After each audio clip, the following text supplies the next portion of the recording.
Hello and welcome to our lesson 1.5, the pros and cons of the different methods. We talked about what they are. Now let's talk about what makes the quality, size, speed, accessibility, and cost either good or bad about some of these methods. So if we look at the quality, when we look at calling it a bad quality survey method, if it does not represent the population accurately. So, you can imagine convenience is going to be easily done, but it may not represent the population, whereas the stratified simple random, that one's going to be our best option for getting the entire population boiled down to just a manageable amount in our sample. Okay, so the quality is bad if it doesn't represent the population accurately. If it does represent them accurately, it's a good survey. And we're going to talk about which survey methods are better or worse in these. If the sample size is small versus a large sample size, that's going to affect things. Basically, we would assume the larger the sample, as long as it's done randomly, should give us better information than if we just had a small sample size and there were a chance for people to have more weight in their response than if it was spread out among a larger sample size. The speed, it's going to be if it takes a long time, it's not real good. If it's something that we can get done in a reasonable amount without sacrificing quality. So you're going to want to focus on this right side here for the qualities that we're looking for as we look at each of the 5 methods. These are 5 attributes of any survey.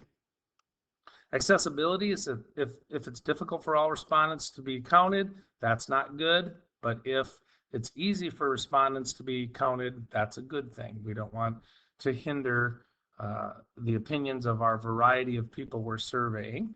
Cost, if it's expensive or reasonable cost. We don't expect things to be free, but we want to manage that cost as well. So I'm going to go through some situations that help us understand, this is maybe a bit of a review of the work we did earlier.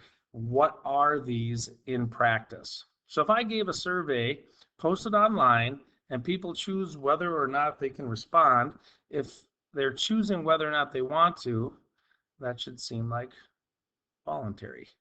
F. A teacher randomly picks 5 students from each grade level to take a survey.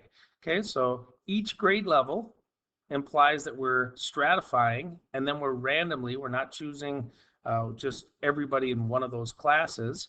This is stratified. Every 10th person entering the mall is asked to answer a few questions. We didn't cover this, but this is something called systematic sampling. So if we were to have intervals that we were asking people, we don't really cover this, but it's available for us to understand even if we don't get tested on it. A pollster randomly selects 3 entire classrooms. So a classroom is kind of a location, and if you survey everyone in that classroom, that's going to be a cluster, D. And then a student asks 5 friends sitting next to her in a class to fill out a questionnaire. What do you think this is? You have these really just 5 options. We're not doing this one. Think about it. It's a person sitting in the classroom and then asks people around them. Okay, if you thought that was convenience, you are correct. And then finally on this slide, a computer randomly selects 25 student ID numbers from the entire school population. So that's, it's random. We like that. It's going to be 25. Maybe we wish there was a few more we could ask, but the computer's obviously not doing it out of convenience. This one would be SRS, simple random. Okay, try to compare and contrast those and get those locked in. Here's a couple more we can talk about, a couple more questions we can try to sift through and see what sense they make. A student who plays on the soccer team surveys 5 of her friends during a soccer game by asking them, do you like soccer? Think about this. The person is in a location, but they're asking people around them, her friends, about soccer, and it's at a soccer game. Okay, what kind of sampling method is this? Well, that should be obviously convenience. What do you think her friends are going to say? Well, they're playing soccer. So they're probably going to say, yeah, they like soccer. And then you can think we haven't gotten into this yet, but that's a bias. That's going to be something that when you survey people that are already predispositioned to say yes or no because of the location you're at, it's as if, another situation could say you're at a football game and you ask people what sport do they like, or in the Olympics, if a person's from Norway, are they pulling for the Norway team? So there is some bias there. What are the benefits of this sampling method? Well, the benefit is it's easy. That's pretty much the only benefit there. What are the cons? So something that is against this, they are likely to say yes. And we have not included a variety of people. So we don't have to say yes. Okay, we don't have the variety of people that we'd like to ask about this. All right.